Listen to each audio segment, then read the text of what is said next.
নমস্কার বন্ধুরা, Ruiz mummy চ্যানেলে আপনাদের আবারও অনেক অনেক স্বাগত।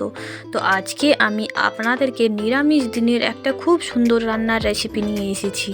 এটা বানানো যতটা সহজ, খেতেও ততটা সুন্দর।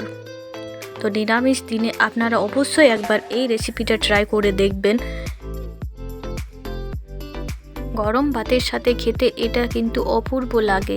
তার জন্য আপনারা প্লিজ ফুল ভিডিওটি দেখবেন। আর যদি ভালো লেগে থাকে তাহলে অবশ্যই একটা লাইক আর শেয়ার করে দেবেন। আর যদি সাবস্ক্রাইব না করে থাকেন তাহলে একটা সাবস্ক্রাইব করে দেবেন। এর জন্য আমি শিম নিয়েছি। এখন শীতকালীন বাজারে শিম তো মার্কেটে অ্যাভেলেবেল পাওয়াই যাচ্ছে। তো এই শিমগুলো আমি দু টুকরো করে কেটে নিয়েছি। এরপর আমি একটা কড়াই গরম করে তাতে সামান্য একটু সর্ষের তেল দিয়ে তাই কালো জিরের ফোড়ন দিয়েছি। আর আমি নিয়েছি কতগুলো কাঁচা লঙ্কা, এগুলো আমি দু টুকরো করে চিড়ে নিয়েছি। এটা একটু ঝাল ঝাল হলে খুব সুন্দর লাগে খেতে। তো আপনারা চাইলে ঝালটা বাড়িয়ে কমিয়ে নিতে পারেন। আর এই যে কেটে রাখা শিমগুলো আমি এরপর তেলের মধ্যে দিয়ে দেব। আর দিয়ে দেব স্বাদ মতো নুন। আর কিছুক্ষণ আমি ভালো করে নাড়াচাড়া করে এটা মিশিয়ে নেব।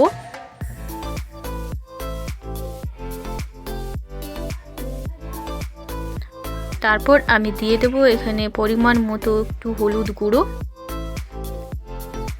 গুঁড়ো দিয়ে আবারও ভালো করে কিছুক্ষণ নাড়াচাড়া করে ভালো করে মিশিয়ে নেব।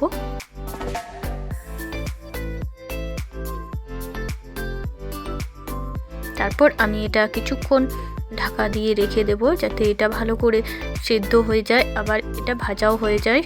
তো কিছুক্ষণ পর আমি ঢাকাটা তুলে আবারও নাড়াচাড়া করে নেব। শিমগুলো প্রায় আমার সিদ্ধ হয়ে এসেছে। কিছুক্ষণ নাড়াচাড়া করে আবারও আর কিছুক্ষণ আমি ঢাকা দিয়ে রেখে দেবো যাতে আর একটু খুব সুন্দরভাবে এগুলো সিদ্ধ হয়ে যায়। এরপর কিছুক্ষণ পর আমি ঢাকাটা তুলে দেখে নেব শিমগুলো প্রায় পুরোটা সিদ্ধ হয়ে গেছে, আবার খুব সুন্দর ভাজাও হয়ে এসেছে। এরপর আমি 1 চামচ পোস্ত আর 1 চামচ সর্ষে বেটে নিয়েছি, এটা আমি শিমের মধ্যে দিয়ে দেব। আর দিয়ে কিছুক্ষণ ভালো করে নাড়াচাড়া করে নেব। একটু সামান্য জল দিয়ে একটু নাড়াচাড়া করে নেব।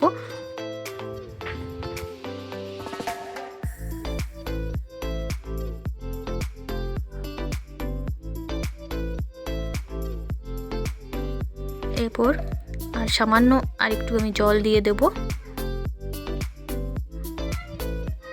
এবার জলটা শুকিয়ে এলে এটা মাখা মাখা যখন হয়ে যাবে এইভাবে, তো আমার এটা এরপর আমি নামিয়ে নেব।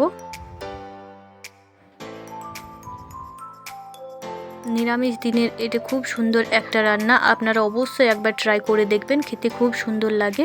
আবারও দেখা হবে পরবর্তী ভিডিও নিয়ে। নমস্কার।